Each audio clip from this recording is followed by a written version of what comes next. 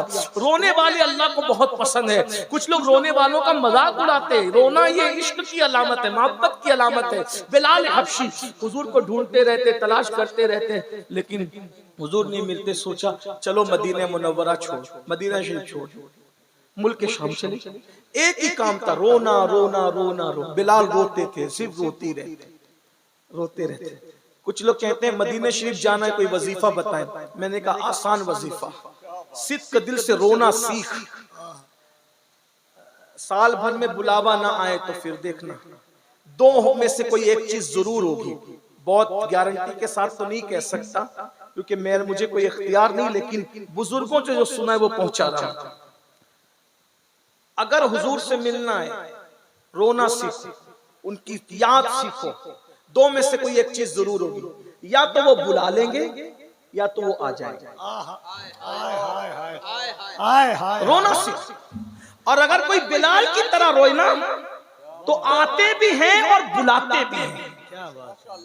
کچھ لوگ کہتے ہیں وہ فلاں بار بار جاتا ہے، اس کا بزنس کیا ہے. میں نے کہا بزنس والے نہیں جاتے، بزنس والے نہیں جاتے. جن پہ کرم ہوتا ہے نا بلائے جاتے وہی جاتے ہیں. جسے چاہا در پہ بلا لیا، جسے چاہا اپنا بنا لیا. یہ بڑے کرم کے یہ فیصلے، یہ بڑے نصیب کی بات ہے. ٹائم زیادہ ہو گیا، میں اس پہ بات ختم کرنے لگا ہوں. اگر جانا ہے مدینہ منورہ، رونا سیکھ، ذکر کرنا سیکھ. آپ کبھی روتے ہی نہیں بھائی. ایک بات بتاؤ، رونا نہیں آیا تو رونے کی کوشش کرو، رونا نہیں آیا تو رونے کی کوشش کرو. بھائی کمیٹی والے تو سننا چاہ رہے ہیں، مجمع بھی سننا چاہیے. مجھے میرے استاد، ہمارے قائد، ہمارے امیر سنی دعوت اسلامی نے پہلے دن سے سکھایا تھا، بیٹا اس سے پہلے کہ چٹھی آ جائے بس کرو، ہمیشہ بس کیا کر. لوگ اس سے پہلے کی بولے کہ بند کرو، اس سے پہلے بند کیا کر. لوگ جانے لگے تو چلے جایا کر. الحمدللہ 29 سال اور خطاب کرتے کرتے آج تک کسی جگہ چٹھی نہیں آئی کہ وقت ختم ہو گیا. آج تک نہیں آئی. وجہ لوگ جتنا ٹائم دیتے ہیں اس سے پہلے ہم اپنا بستر سمیٹ. 2 منٹ زیادہ تقریر کر کے ہم کوئی قوم پہ احسان نہیں کر لیتے. آپ جتنا سننا چاہیں گے ہم اس سے پہلے سمیٹ لیں گے. تو اس لیے میں بات ختم کر رہا ہوں، آگے کی حدیث میں نہیں پڑھوں گا. توجہ آپ کی ختم کروں نا بات کو میں، لیکن میں حضرت بلال کا ذکر آگے اس کو سن لے پھر بات ختم کرتا ہوں. میں عرض کروں حضرت بلال کا ذکر کروں آپ کے سامنے. پیچھے والے بھی سننا چاہتے ہیں، درود شریف پڑھنے بلند آواز سے. سب مل کے درود شریف پڑھیں. صلی اللہ علیہ نبی المی وآلہ وآصحابہ وبارک وسلم. بہت اچھے سے بیٹھے ہوئے سب لوگ ماشاءاللہ سب سنیں. اتنی رات کو کوئی سنتا نہیں لیکن سن رہے ہیں. یہ آپ کی محبتیں ہمارے ساتھ، پیار ہے ہمارے ساتھ، الفت ہے. سن لے میری بات پوری سن لے، اتنا ٹائم ہو جائے گا. سن لے ایک بار پھر درود و سلام پڑھیں سب مل کر کے. بھائی آواز بلند آواز سے درود و سلام پڑھو.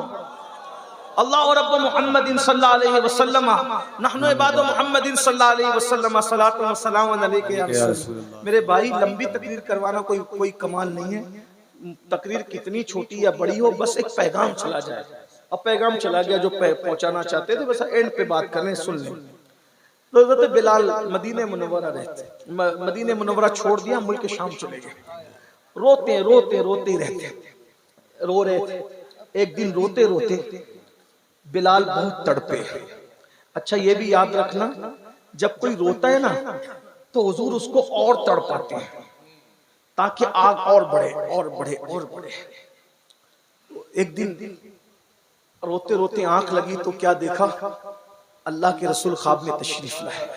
حضور کی آمد ہوئی، آقا کی آمد ہوئی، سرکار کی آمد ہوئی، حضور کی آمد ہوئی. تو حضور نے فرمایا بلال کیا بات ہے، تم ہم سے ناراض ہو؟ بلال، اس کو عارف رومی نے، علامہ جلال الدین رومی نے مثنوی میں بہت تفصیل سے لکھا ہے، جس کو میں بہت شارٹ میں پیش کر رہا ہوں. بلال ہم سے ناراض ہو؟ بلال قدموں سے لپٹ گئے اور لپٹ کے کہنے لگے یا رسول اللہ، آپ سے ناراض ہونا تو کفر ہے، کوئی آپ سے کیسے ناراض ہو سکتا ہے؟ کہا کیا تمہیں میری یاد نہیں آتی بلال؟ بلال تمہیں میری، حضور ہر وقت تو آپ کی یاد آتی ہے. سرکار فرماتے ہیں پھر تم مدینہ کیوں چھوڑ دیے، تم مدینے کیوں نہیں آتے؟ بلال مدینے آؤ نا. بلال مدینے آؤ، ہم سے ملو، ایک بات یاد رکھنا، یہ میرے دل کی بات ہے، حضور یوں ہی کسی کو یاد نہیں آتے۔ کسی بہت بڑے صوفی قلندر نے کہا تھا، پہلے حضور ہمیں یاد کرتے ہیں، پھر حضور ہمیں یاد آتے ہیں۔ پہلے حضور ہمیں یاد کرتے ہیں، پھر ہمیں حضور، آج ہمارا ذکر ہوا ہوگا، آج ہمارا ذکر ہوا ہوگا گنبد خضرا کے سائے میں، اس لیے آج حضور ہمیں یاد آ گئے، وہ یاد آ گئے ہیں، وہ یاد آ گئے، انہوں نے یاد کیا ہوگا، ضرور یاد کیا ہوگا۔ اور ہم کتنے خوش نصیب ہیں کہ وہ ہمیں پیدا ہونے سے پہلے یاد کرتے رب ابلی امتی کہہ کر، تو وہ ہمیں کیوں نہ یاد کریں۔ بلال کو کہا بلال مدینے آؤ، مدینے آؤ، ملاقات کرو۔ بلال آنکھ کھلی، پورا گھر معطر تھا، خوشبو سے معطر تھا۔ بلال تڑپ گئے، اونٹنی لی، کسی کو کوئی اطلاع نہیں کی، اور اونٹنی لے کر دوڑا دی مدینہ منورہ کی سمت۔ میرے الفاظ کے جامع میں علامہ ارشد القادری کی تحریر کا سہارا لیتے ہوئے عرض کروں، جب بلال مدینہ منورہ جا رہے ہوں گے تو بلال کے تصورات اور تخیلات میں کیا کیا آتا ہوگا۔ ارے ہم جیسے گنہگار 1450 سال کے بعد پیدا ہوئے، جیسے جیسے مدینہ منورہ قریب آتا ہے دل کی دھڑکنیں تیز ہوتی جاتی ہے، جیسے جیسے گنبد خضرا قریب آتا ہے ہم اپنے آپے میں نہیں رہتے۔ سچی بات کہوں، عاشق جب مدینہ منورہ پہنچتا ہے اولاد کو بھی بھول جاتا ہے، ماں باپ کو بھی بھول جاتا ہے، اپنے آپ کو بھی بھول جاتا ہے، بس میں کار میں بس اس کو ایک ہی تصور رہتا ہے، کب گنبد دکھے، کب گنبد دکھے۔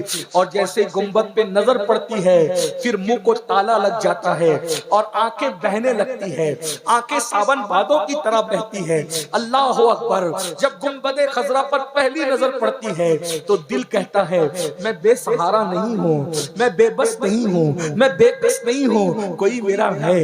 ارے اتنا بڑا سہارا میرا ہے، اب مجھے کس سہارے کی ضرورت ہے۔ اللہ اکبر، ذرا غور تو کریں، ہمارا سہارے سے بڑا سہارا کس کا ہو سکتا ہے مسلمانوں؟ تو جب میری آپ کی کیفیت یہ ہے اللہ اللہ، تو بلال کی کیا کیفیت ہوگی، بلال کے ساتھ کیا محبتیں تھیں، بلال کے ساتھ کیا پیار تھا۔ یہ بھی جملہ دل پہ لکھ لو، ہم کروڑوں امتی مل کر ایک آقا سے جتنا پیار نہیں کرتے، ایک آقا ہم سب سے زیادہ ہم سے پیار کرتے ہیں۔ کروڑوں امتی مل کر جتنا پیار نہیں کر پاتے، اس سے زیادہ تنہا آقا ہم سب سے پیار کرتے ہیں۔ وہ ہمارے قدموں کی آہٹیں بھی جانتے ہیں، وہ ہمارے چہروں کے خط و خال بھی جانتے ہیں، وہ ہمارا نام بھی جانتے ہیں، ہمارے باپ کا نام بھی جانتے ہیں، ہمارا علاقہ بھی جانتے ہیں، خطہ بھی جانتے ہیں، قبیلہ بھی جانتے ہیں، حسب نسب بھی جانتے ہیں۔ ہمارے پیر میں کانٹا چبھتا ہے، ہمیں بعد میں درد ہوتا ہے، پہلے یہ درد گنبد خضرا کے مکین کو ہوتا ہے، کیونکہ قرآن کہتا ہے لقد جاءکم رسول من انفسکم عزیز علیہ ما عنتم حریص علیکم بالمؤمنین رؤوف الرحیم۔ اسی لیے تو کہا گیا کسی مومن کو مت تڑپانا، کیونکہ مومن بعد میں تڑپتا ہے، گنبد خضرا کا مکین پہلے بے چین ہو جاتا ہے۔ اسی لیے میرے امام اعلیٰ حضرت کہا کرتے تھے کہ سنی کو بے وقوف بھی مت کہا کرو، تو سنی کو بے وقوف کہو گے اس کا دل دکھے گا، اس سے پہلے مدینے کے تاجدار کا دل دکھے گا۔ اس لیے کسی کو بے وقوف کہہ کے بھی اس کا دل مت دکھاؤ۔ حضور ہم سے قریب ہے، جان سے زیادہ قریب ہے، لیکن بلال تو پھر بلال تھے۔ بلال جب قریب آتے ہوں گے مدینے منورہ کے تو بلال پہ تو بڑی شفقتیں تھی۔ بلال کو کبھی اپنے ہاتھوں سے لقمہ بھی کھلایا، بلال کے سر پہ کبھی ہاتھ بھی پھیرا۔ بلال حضور کی ظاہری حیات میں بکریاں حضور کی کبھی دوتے ہیں، کبھی اونٹوں کو سہلاتے ہیں، کبھی بلال اللہ اکبر پیدل جا رہے ہوتے اپنی غربت کی وجہ سے، تو رسول اللہ بلال کو پیدل دیکھتے ہیں، کہتے ہیں بلال تو پیدل ہے، چل آ میری سواری پہ بیٹھ جا۔ تو رسول اللہ بلال کو اپنی سواری پہ بٹھاتے تھے، کتنی شفقت کرتے تھے غلام پر۔ بلال کہتے ہیں جب حضور مجھے اپنی سواری پہ بٹھاتے تھے نا تو میں اپنا سینہ حضور کی پیٹھ سے لگا دیتا تھا، ابھی تک مجھے وہ ٹھنڈک محسوس ہوتی ہے۔ بلال کو کتنی باتیں یاد آتی ہوگی، کتنا یاد آتا ہوگا۔ بہرحال اسی عشق و مستی کے ماحول میں بلال حبشی مدینے کی فضاؤں میں پہنچ گئے، اور جب پہنچے مسجد نبوی کے سامنے اونٹنی بٹھائی، جو نظر آیا حضور کہاں ہیں، کدھر ہے حضور، کہاں ہے حضور؟ سینے سے لگ کر کے کہا بلال ہمارے زخموں کو پھر تم تازہ کرتے ہو، بھرے ہوئے زخموں کو پھر ہرا کرتے ہو۔ بلال تمہیں پتہ نہیں حضور پردہ فرما گئے؟ پھر آگے بڑھے، کہاں ہے حضور؟ بلال حضور پردہ فرما گئے نا۔ پھر آگے بڑھے، کہاں ہے حضور؟ بلال حضور پردہ فرما۔ کسی عاشق نے کہا جیسی بولی ویسا جواب، بلال وہ ہے حضور، دیکھ بلال وہ ہے حضور۔ مزار رسول کی طرف بلال کو دکھا کہا وہ حضور ہے، آرام فرما۔ بلال حضور کے مزار انور سے لپٹ گئے ہوں گے، لپٹ کے کہتے ہوں گے یا رسول اللہ، بلایا تھا پھر پردہ کر لیا، بلایا تھا پھر حجاب کر لیا، بلایا تھا پھر پردے ڈال لیے۔ حضور پردہ اٹھائے نا۔ اگر 14ویں صدی میں کی زبان میں کہا جائے تو یوں کہا جا سکتا ہے، اٹھا دو پردہ، دکھا دو چہرہ کہ نور باری حجاب میں ہے، زمانہ تاریک ہو رہا ہے کہ مہر کب سے نقاب میں ہے۔ بلال نے یہ نہیں کہا تھا، میں کہہ رہا ہوں۔ کیوں؟ کیونکہ بلال بریلوی نہیں تھے، احمد رضا بلالی تھے۔ احمد رضا بلالی تھے۔ بلال کو بریلوی کہنے کی بجائے مجھے امام احمد رضا کو بلالی کہنا چاہیے، اس سے قد امام احمد رضا بہت بلند ہو جائے گا، اس لیے کہ امام احمد رضا نے بلال سے عشق سیکھا ہے، امام نے بلال سے عشق سیکھا ہے۔ میرے امام اہل سنت نے اپنے دور میں کہا تھا نا، اٹھا دو پردہ، دکھا دو کہ نور باری حجاب میں، زمانہ تاریک ہو رہا کہ مہر کب سے نقاب۔ ہائے ہائے، حضور علیہ الصلوۃ والتسلیم کی بارگاہ میں جو بھی عرض کیا ہوگا، ایسے میں کوہرام مچ گیا۔ مدینہ منورہ میں اہل مدینہ کہتے ہیں عاشق رسول بلال آگے، بلال آگے، بلال آگے، بلال آگے، بلال آگے۔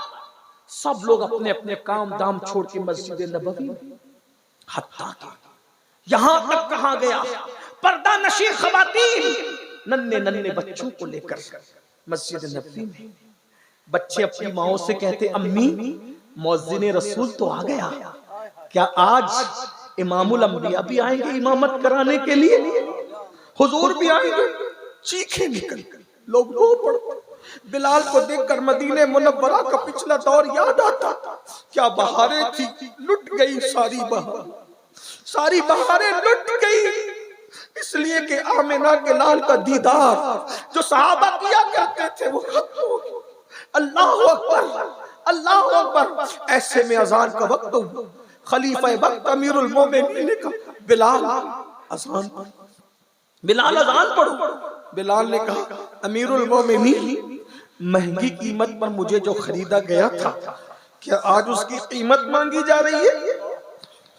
نہیں بلال، تمہیں تو خریدنے والے نے اللہ کے لیے خریدا تھا، آج تم سے قیمت کون طلب کر سکتا ہے؟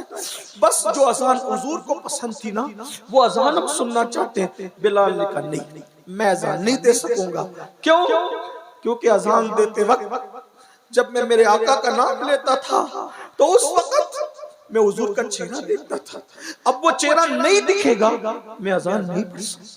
یہ رونا تھا بلال، یہ صحابہ کا عشق تھا، یہ ان کے آنسو تھے جو آج ہماری آنکھوں میں نہیں ہے۔